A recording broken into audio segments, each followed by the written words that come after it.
మీరంత తొందరగా దూసుకెళ్ళిపోతూ హాయిగా ఒక పక్షిలా ఎగురుతూ మీ మీ మీ పాత్రలు మీరు చేసుకుంటూ హీరోయిన్గా అందరి పక్కన నటిస్తున్నప్పుడు మీ కో స్టార్స్ మీతో ఎలా ఉండేవారు? అంటే ఫీమేల్ స్టార్స్ జెలస్ అయ్యేవారు కొంచెం ఉండేదా ఏమన్నా?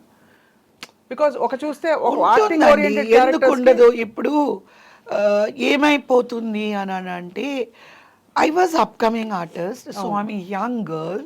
There are so many artist heroines ఆ టైంలో they are in a already వాళ్ళు చాలా సంవత్సరాలు చేసి లైక్ పల్చబడుతున్న టైం ఉంటుంది కదండి. That is the time I might have entered in some movies. ఉన్నప్పుడు I had my own costume designer, మా ఓన్ కాస్ట్యూమర్ సాయి గారు అని చెప్పి, ఆయనే కాస్ట్యూమ్ డిజైనింగ్.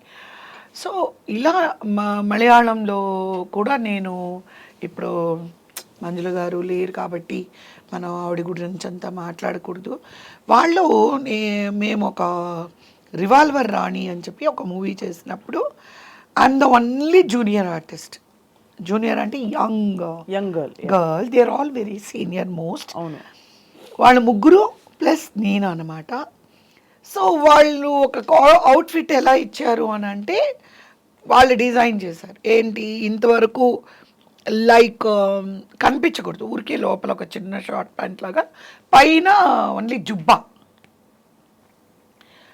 వేసుకొని ఏమంటారు బాంగ్డా డాన్సా, బాంగ్డా డాన్స్ హై హై అంటారు కదా, అది మేము నలుగురం డిస్గైజ్లో వెళ్ళి ఒక డెన్లో డాన్స్ చేయాలన్నమాట. బట్ మా సాయి గారు ఏం చేశారంటే, పక్కా ఆ బాంగ్రా డాన్స్ సైడ్ కుర్చీలో వచ్చి లుంగి ఉంటుంది కదా, అలాగా స్లిప్పింగ్ షూస్, పైన జుబ్బా మీద బెల్ట్ పెట్టుకొని, it was full covered dress అనమాట. ఇక్కడ వరకు నాకు టైట్స్, లాంగ్ టైట్స్ ఇచ్చి ఒకవేళ కాల్ అవి లిఫ్ట్ చేసినా కూడా బాగుంటుంది. 1 వీక్ షూటింగ్ ఆగిపోయింది అక్కడ కూడా.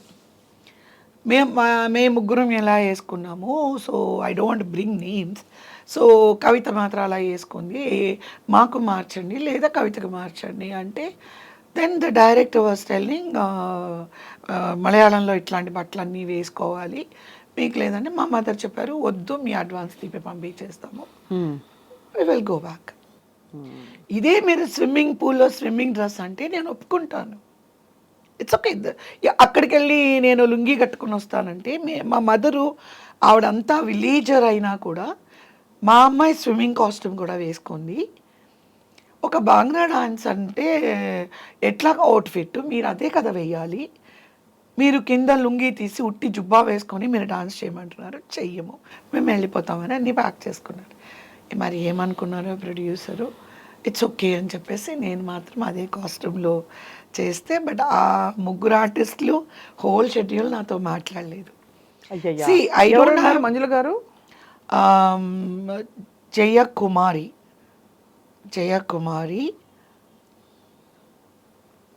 ఆవిడ కూడా డాన్సర్, జయకుమారి, శుభ గారు తెలుసు. సో మాట్లాడలేదు.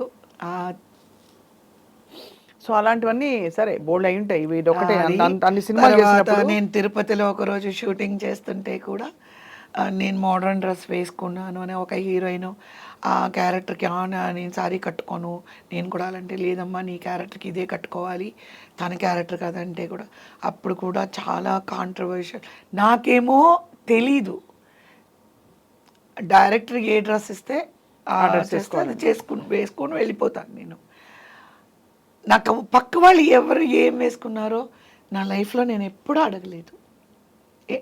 సే my guru is my director, what my guru designs the costumes అంటే, unless until it is not obvious, అంటే అప్ సీన్గా ఉంటే ఆబ్వియస్లీ నేనేం మాట్లాడను. నేను ఎప్పుడు డైరెక్టర్స్తో మాట్లాడలేదు, నేను ఇది వేసుకోను అది వేసుకోను ఇదేంటి అదే, everything spoken by my mother. Right. అమ్మ చెప్తారు మీరు ఇలా ఉండకూడదు, ఈ సినిమా ప్రొడ్యూసర్ వచ్చినప్పుడే నేను ఇది ఇది ఇది ఇలా ఉండకూడదు, ఇదన్నిటికీ ఓకే అంటే మేము చేస్తాం, లేదంటే మేము చెయ్యం. రేప్ సీన్స్ ఉన్న సజెస్టివ్ షార్ట్స్ ఉండాలి, నాట్ ఇన్ ఎ వల్గర్ వే అలా కనుక్కుంటే మేము చెయ్యం. ఇలాంటివి నేను లైఫ్లో నేను ఎప్పుడూ డైరెక్టర్స్తో నేను మాట్లాడలేదు. హీరోయిన్గా ఉన్నప్పుడు నాకు అసలు ఏమీ తెలీదు.